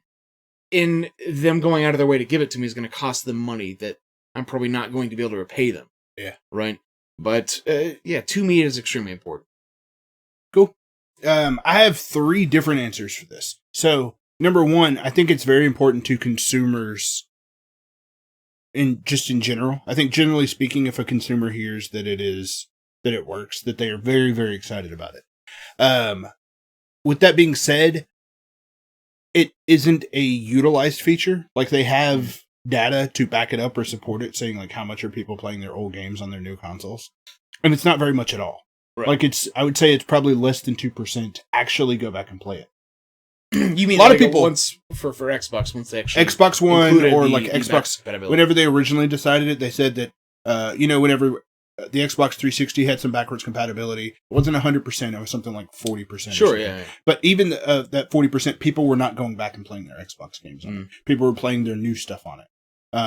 They didn't want to play the old stuff. I think there are a couple of exceptions here and there. I think something like Red Dead, with Red Dead 2, they're like, oh, I can play Red Dead 1, Red Dead Redemption on my new console. I think it's a nice feature, but it's not a feature that like makes or break a console for me. If you tell me that the next Xbox or the next PlayStation wouldn't have backwards compatibility, that goes back to what I wouldn't stop from buying it. It can't make or break it for you. Because if you want to play the newest stuff, yeah, like I said, it's that they have you by the balls. Like, whether it has backwards compatibility or not, you can't, if you want to play the games you want to play that are coming out new, yeah, you can't afford to let backwards compatibility be the barrier of entry. For sure. And then the third piece of it is how important is it to me personally? And to me personally, it's not very important at all. I always thought it would be super important, but I found that I was in that very large percentage of people that just didn't use it. Like, I have my, one of my favorite things about the way the Xbox One does backwards compatibility is if you bought a game digitally and it becomes backwards compatible, it just shows up in your library. So, I had probably 150 or 200 digital Xbox 360 games. So if I go into my Xbox One game library, I have like 60 games right now. Because stuff like Beyond Good and Evil and Akarga and like just a bunch of different stuff like Double Dragon, because you can download the old Double Dragon on it. All that stuff is like available to re-download and play, which is awesome. It's really cool going into my library and seeing all of those games. With that being said, I even downloaded a bunch of them. Like Witcher 2 is free. I downloaded Witcher 2. Sure. I download all this stuff, and then 3-4 months later, I go back and I'm like, why do I have all this downloaded? I just don't. So, yeah, for me personally, not super important. But it's a cool feature. Yeah, I mean, like, bottom line is you can't, depending on if you want to play newer games. Yeah. If you don't, well, backwards compatibility is obviously huge for you. And if you do, well, you really can't afford for it to be that big a deal. Yeah. Otherwise, you're just not going to be playing stuff. Idify says, I would think for a Twitch streamer, backwards compatibility is very important. Oh, what's up, Mr. Kurtz? What's up, baby? We're Twitch streamers, and I don't know if we've ever played anything on backwards compatibility. I would, had it if it's there, but it's not. What do you mean? So, it was tremendous when I could finally stream Red Dead. Yeah. Without fucking everything up because of the HTTP stuff on PS3. Yeah. And I had to wait till it eventually came backwards compatible for Xbox to do that. Yeah. Things like that. So what you have streamed is the example I was talking about of something super popular like Red Dead. So I know personally I haven't streamed anything backwards compat yet. Nothing. So too many new things or even old things. Well, fuck, I missed a large chunk of this Prep 8. It's all good, baby. Watch it in the archive. One of these days it'll be up on YouTube. I prefer to emulate, but I'd buy some old PS1 games new if I could play them on my PS4. I feel you on that. I don't know how many I would actually play, but I might buy a few. This gets very complicated. I look at it this way. The more gaming options, the better. I say stuff like that too, like the more options, the better. But I always run into the situation where I'm like, when you pull up, where you go to the mall and you're like, what should we eat? And you just sit there in the food court for 5 minutes being like, I don't know. Yeah, and you really shouldn't play anything on PC. Then don't get a Steam account. Don't ever play games again. Yeah. It's like, why did I buy King Arthur, Blade, and whatever? Dude, I'm probably 2% of actually played in my Steam library, and maybe 0.5% of those games have actually been completed. Options don't really help me a whole lot. And that might just be me personally. Val says, we're at a point where new consoles aren't developing customer processor architectures, making reverse compatibility from here much easier. IDFA says, DKP plays a fuck ton of old games. Isn't that technically backwards compatible? Well, I'll tell you this. I would love for me to be able to put in my GameCube discs into... Your Wii U? Yeah. So, like, backwards compatibility. So you're talking, like, super... Not just, like, standard backwards compatibility where it's one platform. Well, it goes it already goes backwards, but there's just a big gap in between where it doesn't. Ideally, well, you can emulate NES games on it. How much backwards do you need to go on what? That? Wii U. Oh, yeah. But there is a big gap in between, you know, and what I'm saying is, like, we're talking ideally. Yeah. Ideally, yeah, I would like to do that. That way I wouldn't have to emulate Nemesis. I could actually just put the fucking disc in. You know, because we're not going to use composite cables to actually game. No. Yeah, that would be great. Yeah. And there's a lot of instances where that happens where we own it. You know, we generally don't. Usually legitimately. Almost 100% of the time. And we'll never tell you different. When we emulate something, we do own it. Yep. And the console. Yep. And yeah, it would be nice to be able to play with the native controller and, you know, all that, but hey man, what are you gonna do? Want to be there? It ain't backwards compatible, baby. Yep. You're gonna be emulating PS3 for a long time. I thought they finally cracked it, but who knows? Maybe not. They cracked that case. Kurt says, got Robinson Majority for PSVR. Dear God, that game brings motion sickness like no other. Oh. I'm terribly sorry to hear that. That's awful. Anything else on backwards compatibility? That's all I got, baby. All right, let's move on. All right, and our last and final segment for the night, Ask Apes Anything. Tell us how it works. Well, if you go to, what's the URL? I'll tell us how it works. If you go to facebook.com/group/the Chainsaw Ape Group, you join up with us, you join our group. I post in there, always way too late. IDFI always has to hit me up and be like, hey man, where are them questions at? You post your question in there. That's usually a pinned post at the top, and we'll go through and answer the questions. They can be anything video game related, movie related, why we're so cool related, why DKP wears so much black. Because he's super goth. He's a little goth DKP. Yeah? Little goth KP. Hey, pumpkin.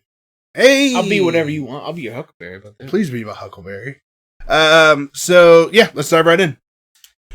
Number 1, Uncle Gandhi asks, should someone get a PS4 Pro tomorrow on launch day or wait? Well, the launch day, I believe, is November 11th. I was going to say, it's not launching tomorrow, is it? But should you get one? I would say if you have a 4K TV that supports HDR, yes. And you play PS4 games. I would say no. Because we don't know what's going to be compatible for it yet, and there's not going to be a lot of usability for it just yet. I mean, they have talked about some stuff that will be. Some, but I think I guess it would depend on if those you would honestly probably be safer for a price drop when there's a lot more that you can actually do in 4K on it. Yeah. Right. A lot of games that support probably not 4K, but like higher frame rate, maybe higher resolution.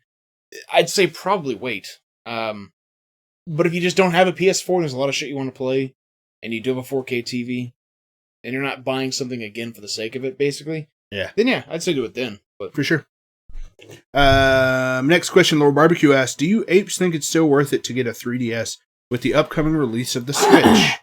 Yes, I do, because I don't believe I guess it really depends on what your affinity or love for Nintendo games are, because there are a lot of really, really great games. All the Zelda games that are on 3DS are really good. Link Between Worlds is great. Ocarina of Time and Majora's Mask remakes were both really good. Super Mario 3D Land is great. The Luigi's Mansion game is great. There's a lot of really good RPGs on there, Monster Hunter type games. Donkey Kong Country's on there, the newest one. And of course the backwards compatibility. Emulation with all those other old school games. My answer is same as yours. Yep. Yeah, I think it's worth it. Especially you can get a 2DS for like $80 with Mario Kart on it. That's a great deal. And it plays DS games. Let's be honest. Who the fuck plays 3DS games on 3D? I don't. I might switch it on. Eye tracking, I might switch it on for a little bit to go like, oh, that's cool. Yeah. But then, you know what you start doing? You go like, oh, my battery. Let me turn that off. Yeah. It ain't worth that much. So, yeah, get it, exactly same. Oddify7 asks, why are the donations for the 24-hour Save a Chipathon for each streamer and not the channel as a whole? What is this, a pissing contest? Because that's the way Extra Life does it. So, since it's multiple people, realistically, we just could have created a Chainsaw Ape account as opposed to having a bunch of people that are a team. So right now, we're all, like, it's 5 people that make up a team. Instead of doing that, we could have just had one that was just Chainsaw Ape and all the money is deposited into there. But if somebody has a preference and they want to give to a particular person, and just kind of the way that Extra Life is set up, you donate per person. So whoever you're comfortable with. Give it to a VKP. It all goes to the kiddies.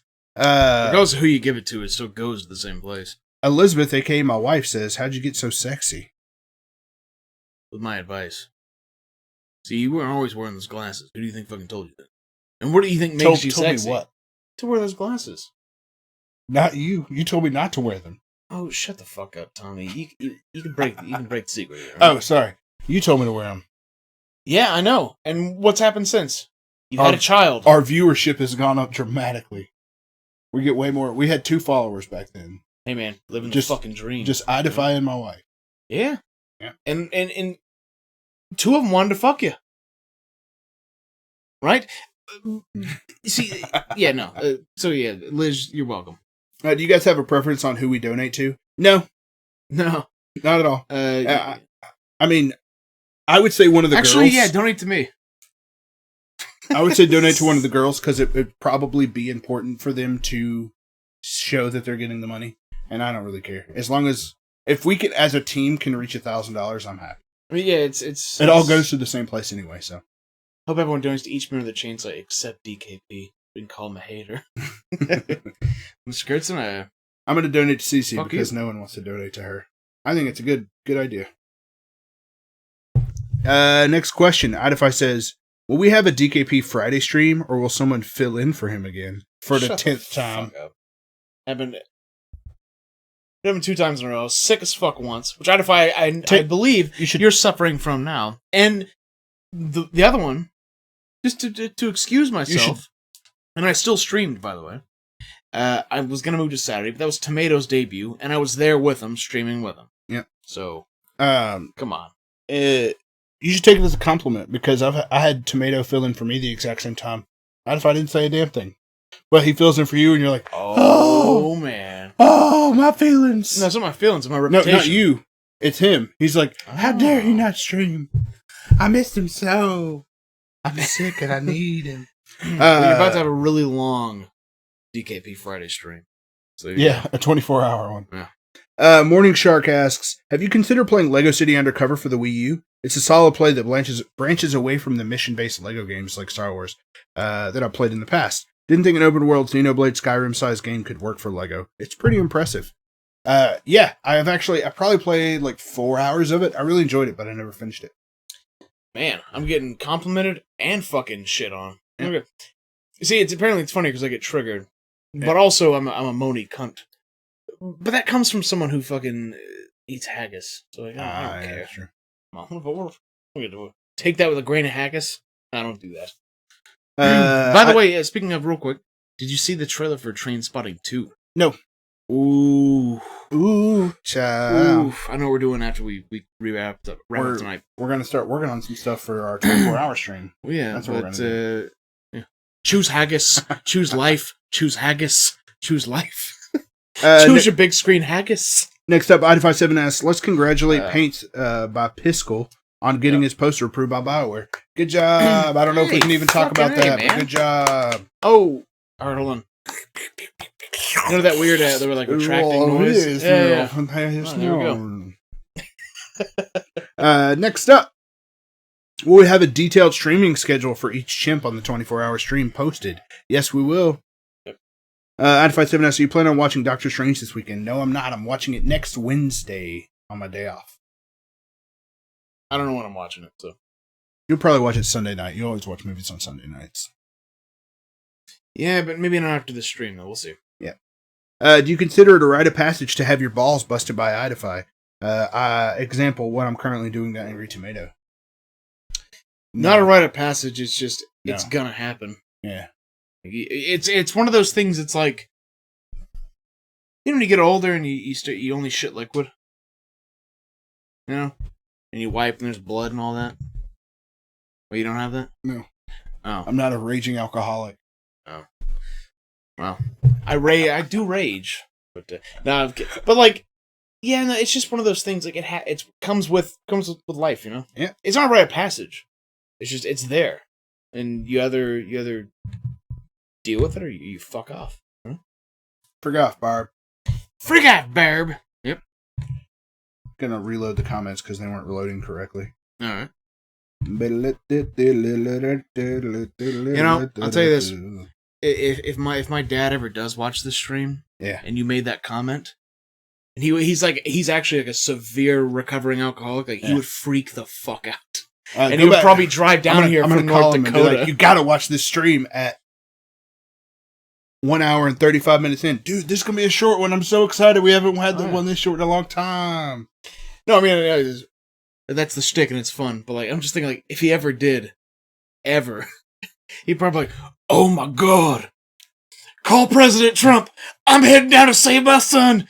He's got a problem with the alcohol like I did. Not the alcohol. He's drinking Listerine, ladies and gentlemen. What's it called when somebody's an alcoholic, but like the 1800s? What would they call it? A drunkard? No, they got it's referred to as some sort of sickness.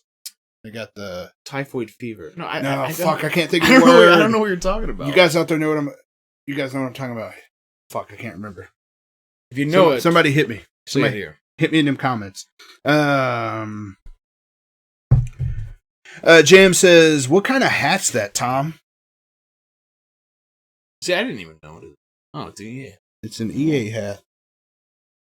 My hair's getting long, as you can tell. Kurtzen says AIDS monkey. No, it could be it. Not the shivs. No, the shivs. Autocorrect is the shits. So I'm getting a haircut. We're going to California, and I want to get. Tommy's like, I want to wait. Whoa! Let me tell my story. Okay, yeah, go on. You trying to steal my thunder?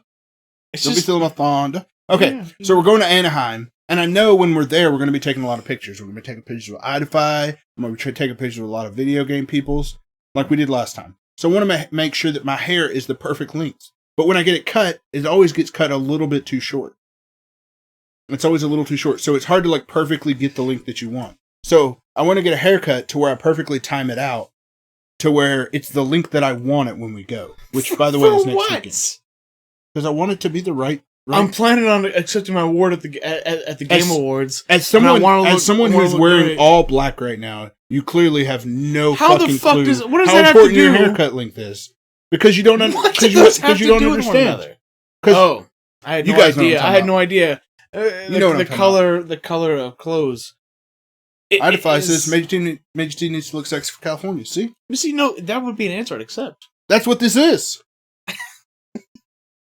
It's such a weird thing. Because, okay, look, I've known you for a long time. And we've been intimately involved in adventureship such as this. Not once have I ever had known you to actually worry about what the fuck you look like. Not saying like you don't give a shit like you're a slob, but like you're just like, I ain't too worried about it.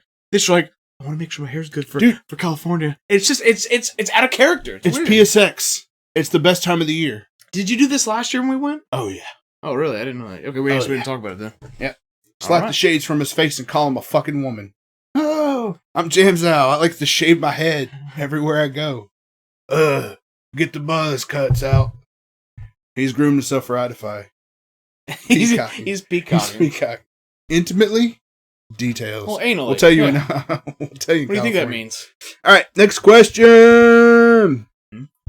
Kurtzen asks, "When am I supposed to blossom?" Oh my god! I don't know how the fuck. Yeah, okay, you answer first, and let me come up with something clever or funny. Dude, everything that I would say is like wildly inappropriate. So just go ahead and take it. No, there's nothing. There's nothing you're going to say that's going to be more inappropriate than what I'm trying to cook up currently. So yes, it would be. I'm not saying it. I'm not saying it. I'm not saying it. I'm not saying it. Major Tom James looks like Cobra.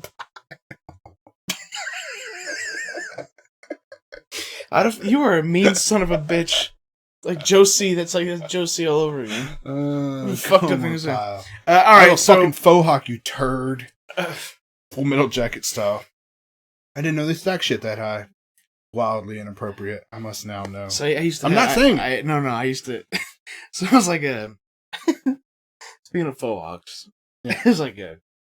You know what? She really likes so and so. I'm like, does she like so and so like as a friend, or like she's got a faux hawk and like so and so?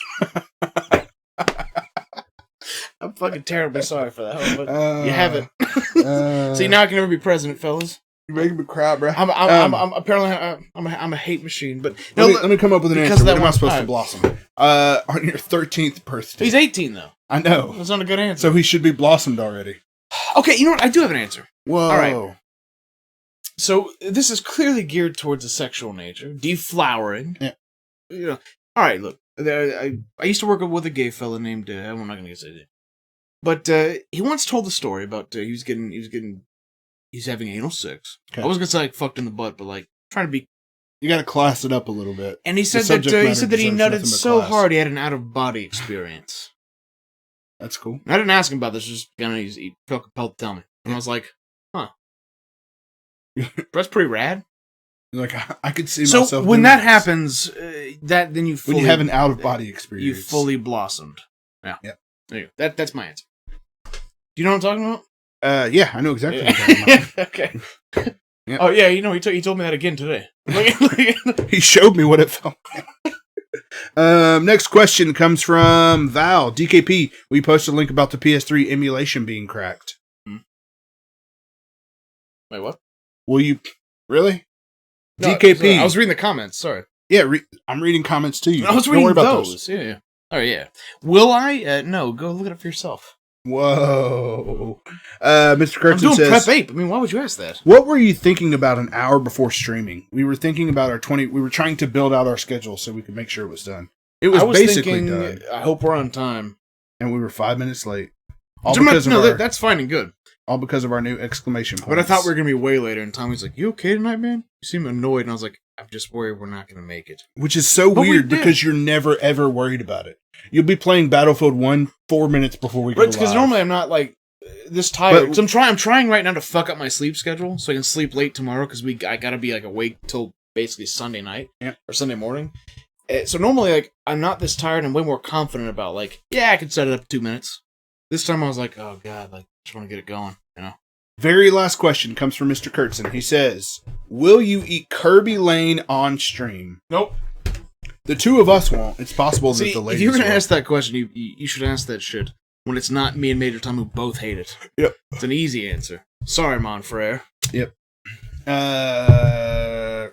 Read some comments. I thought faux hawks were a short-lived style. Oh, no. I thought Tweety Bird shirts were gone. They're not. We do have 2 new exclamation points, so mods out there, if you want to hit us with an exclamation point extra life. Waiting. Aren't we fucking pieces of shit? Where is your mouse pointer at? Oh, there it is. That's the sort of shit. Kirby lame. All one word. Kurt. Yeah, sorry, it's all one word. There it is. Ooh, Kurt's there in. It is. And then exclamation point Best disclaimer. on Yay. top moderator. I gotta give it to him, man. Ooh. Fucking dumb. Dude, I'm gonna make a hashtag haggis one. Okay. I don't know what it's gonna say. Exclamation point haggis. But it's gonna be there. It has to include a link. Oh yeah. All right. Appreciate it, guys. That wraps us up. We actually did this in 1 hour and 43 minutes. That's a new record. See, Mr. Curtin says, but I'm at bottom. Well, no, so was the other person who blossomed. Yeah. Living the dream, man. Why would I want to be on top? Started from the bottom, now we're here. Started from the bottom, now the whole well here. Wow. Like, as a top heterosexual, I think it's I'm alright with it. You're a top too. Technically. Oh, I didn't know you were into pegging. Hey! Link to my channel and simply words don't poke the bear. What? No. Jams, No, you we'll can't link, create James, your own we'll link your exclamation channel. point. But, like, nah, we ain't gonna... It'll be some... Yeah, you don't get to choose what it is. We'll plug you, baby. But, we'll peg you, baby. I defy humping you a do dog. you, sweetie. All right, guys. Been a lot of fun. Say bye to Reggie. You gonna do that? Bye, Reg. Oh, wait. Bye, Reg. Later, gentlemen.